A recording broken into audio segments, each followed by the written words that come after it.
Tươi con tôi có ở đây này nở ôi ya tự ụt tươi không gần ôi ya tự làn tươi không loài ở ôi ya tự coi tươi không ba cái yết ba thao câu này là yêu câu sờ bờ thơm bồ tươi pet yang mật tơ rơ bay tôi tươi pet yang rồi tơ man tươi pet yang ban tơ ninh tôi rơ ninh chính quy nhân thế này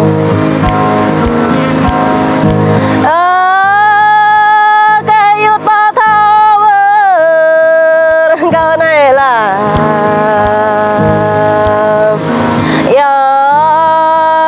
câu sờ bờ thao bồ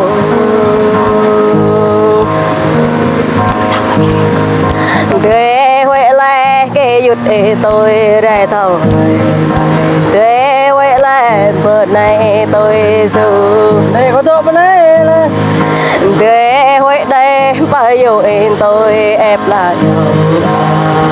em tươi ngại ở đây này hoa lấy ô ba đi nào ở đây này tươi mà tôi phang bụt tươi mà tôi lụt soi ở con thơ nó nhặt ở đây này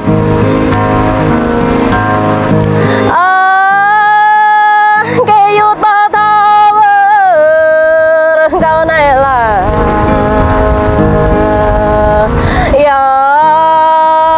câu sờ bờ thao bồ rơ ngọt cái trun tan chặt nhau rơ ngọt đây ở bao tan chặt đó rơ ngọt đây ở nó tan chặt đường này ôi em để ngã đây này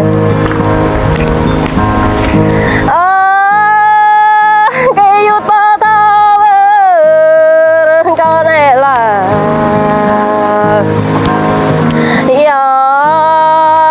cả sát bao thơ bồ ta ta tê màu mà ai là tê béo em mang u đành yong ni lên nè nhung bên đi tê đu tê mang ở bia mình đỡ nên bọc làng đành nên đỡ răng bọc bèl đành nên lại để bỏ pre yang răng ơi nên để bỏ pre hàng bồi ở đây này lại để tao bia chả chọn đành nên để tao bia on lông bia mình để tao bia chùm rệp bia mình nè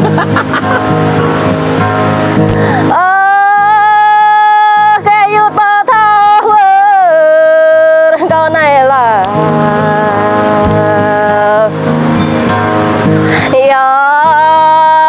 cả sát ba thao bồ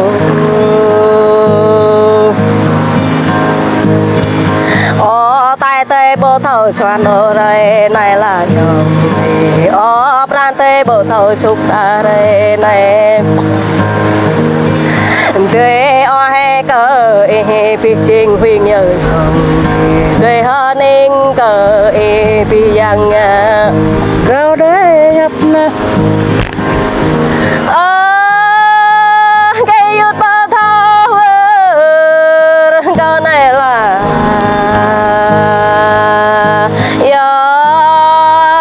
cả sát bao thơ bồ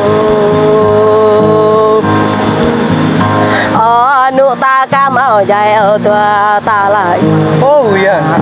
bài ta cam ở đam ơn tua ta nói cái gì mà này này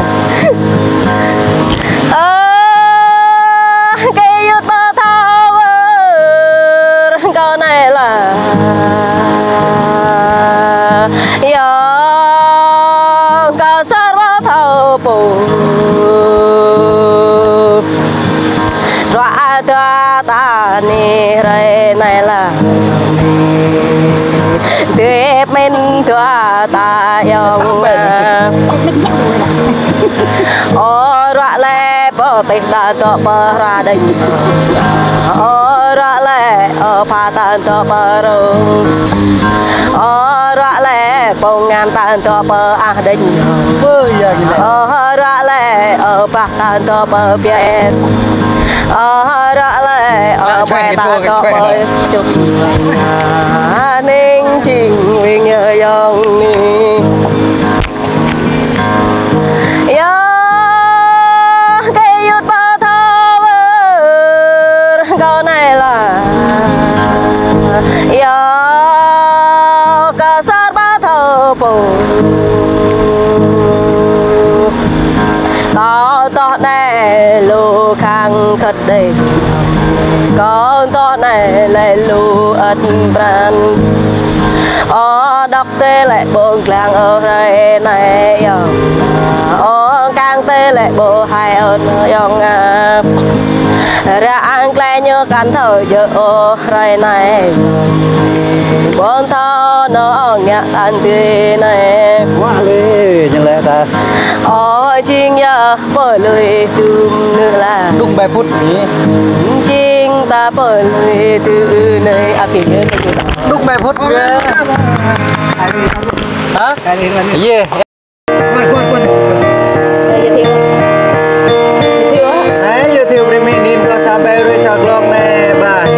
Rồi mình đi thóm hứng không thể cái chứ bà hiểu. Nhớ một được lắm đấy. Được nhé.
Đập đi